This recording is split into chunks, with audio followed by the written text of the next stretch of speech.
Я Вишняков Артем Андреевич. My name is Vishnякov Artem Andreevich. I give my voluntary consent to be filmed. I was born on June 1st, 2002 in Pirovskoye, Krasnoyarsk region. After the conscription, I served in 2020 to 2021. I worked in the Aerial Forest Protection Service as a paratrooper fireman in Ulyanovsk 623rd IRTC Connection Training Center. Then in Rostov as a communication officer. I was mobilized on September 25th, 2022, sent to Omsk to the distribution point. We stayed for 15 days in the 242 Airborne Forces unit, where we were divided into brigades. My uncle and I got to the 31st Ulyanovsk Airborne Assault Battalion. From there we went to Chaplinka, and in Chaplinka we stayed about a month. From there we went to Sivash. In Sivash we waited for the contractors of the 31st Brigade who came from the front, from the first positions, and rested there. Then we moved to Albatros. It is near Mariupol in Mikheyevo, a children's camp. We lived there for a month. We were prepared. There was engineering training, shooting, medicine, everything. From there we were transported to the Kherson region to the containers. We lived there.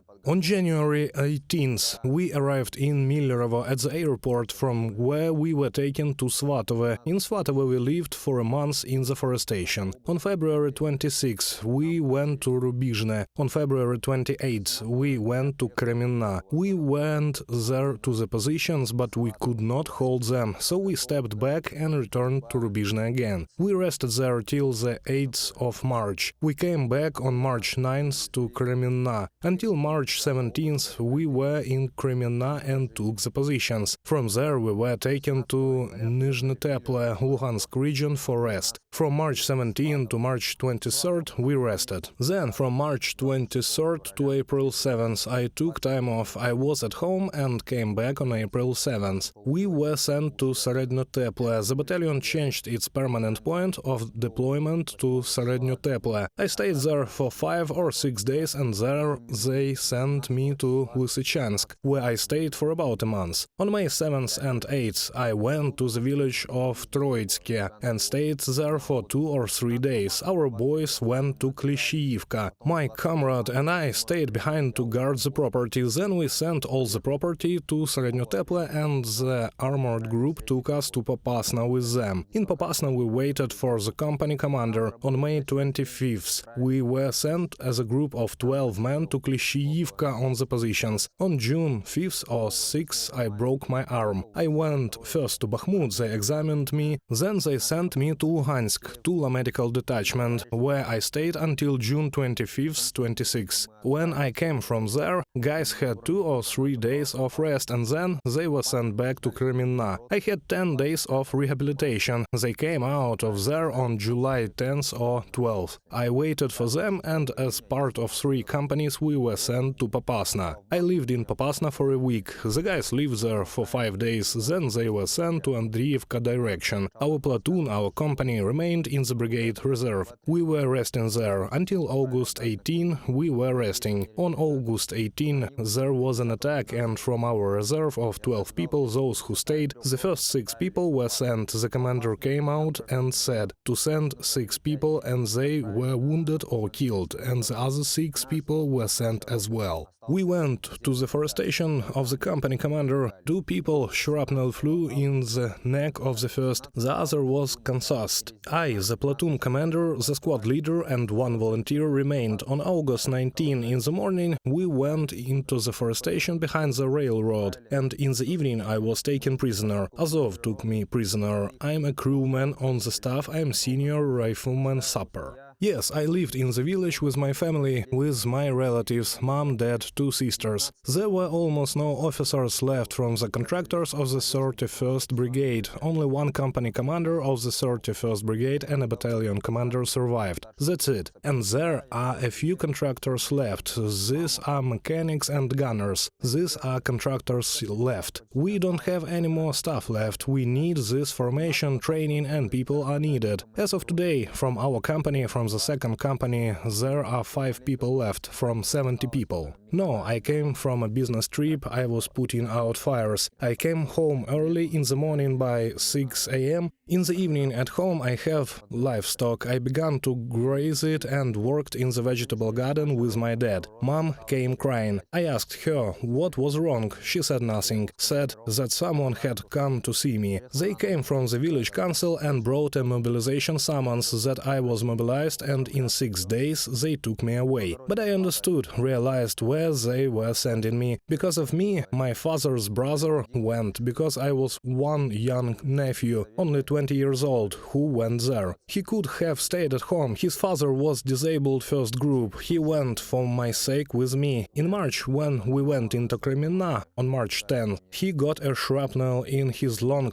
2 millimeters from his heart. He's still at home in Russia. Yeah, we were together. He was just a communication officer with the company commander. I was in the first platoon with the infantry, and he was the company commander's communication officer. He is 36 years old. He went through the Chechen war. He was in Chechnya. Because I was involuntarily taken here by force, but yes, everyone should serve a conscription service. There was a case when we were in Andriivka on August 19th. When a man came up to me, I was sitting with the squad commander, we were just shooting. I hid in the trench, I was lying in the trench. A machine gunner came to me, said to surrender. I said that I didn't have my machine gun with me. He took his finger off the trigger and the squad commander shot him. The deputy company commander did the same when the machine gunner came to him in another trench. We had 3 trenches next to the commanders. I lived with the commander. The same nonsense. He shot him in the helmet, he hit him in the forehead. I had a desire to escape from the moment before I was captured. I had a desire to escape from the positions. It's called like Cargo 500, running away from positions. I had a desire to escape after the first attack. My commanders did not let me. They made me sit in the trench with them. The 4 of us were sitting in the trench when there was the second attack. 3 machine gunners had already surrounded us. We had nowhere to go. We had a zinc metallic box with 700 bullets. We shot them out. The third attack had already started.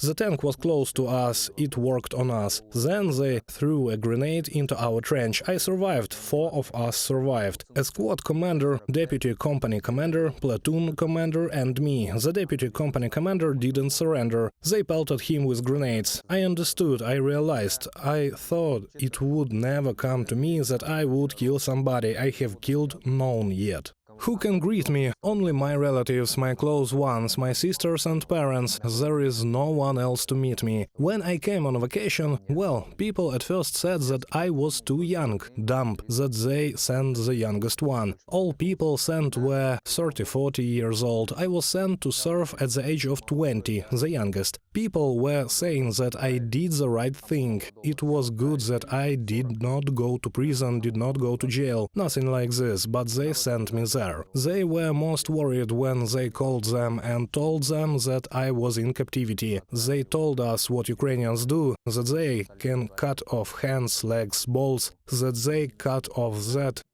they mock Russians. Well, when I was captured, they said there was no such thing. I thought at first like that, but then one of them, when he took me prisoner in the trench, said, if everything goes well, they may change you within some time, and I will go home. I would have run home without a trace, nobody would have found me. I had my passport and military card with me. I just needed to get to Luhansk to take a bus to Moscow and fly there by 2 airplanes, and I would already be in my town. We were told at first that the commanders were told to shoot you if you run, so your own comrades will shoot you if you run. I've had a case in front of me, but these were fighters from Wagner. When I went into Klishchiivka in the first station, there was a case that they had a man running and they shot first in the air and then they started shooting at the legs. And further I saw it, how they do it. They take people from Siberia because they are more powerful, they are used to the physical load. They take people from Omsk, Krasnoyarsk, Novosibirsk, they take people from all these cities because they They are Siberians, who are used to work physically hard. But in our town, they have recruited young people. I am not the only young one. We also have a boy in the company. He is now in the hospital. He is also 21 years old. There is neither Moscow nor St. Petersburg. There's Omsk, Krasnoyarsk, Penza, Ulyanovsk. We're in the majority. It's all people from Ulyanovsk who are coming. I wasn't even interested in the war. What was going on there? It didn't touch me. I wasn't interested in what was going on. I didn't have time before the war. I left on April 4th. I was taken on a business trip to put out the fires, and I was on business trips until September, flying. I had 3 classmates. They were also 21 years old. They signed contracts in Kamchatka, 2 of them. One died in Moscow before mobilization. They brought him in a zinc coffin. 8 months they couldn't find him. Either he was missing or something else, and then they brought him home in a zinc coffin. 2 of them are alive. I've been in contact with them before when I was in the rear area. I am for no one. I have nothing to take here. I am here because the state called me. That's the only reason. They want to take away the land. It's the state's fault for mobilizing. Maybe it's my own fault for going here, not going to prison. It's better not to sign contracts and not to go here voluntarily, but to stay at home.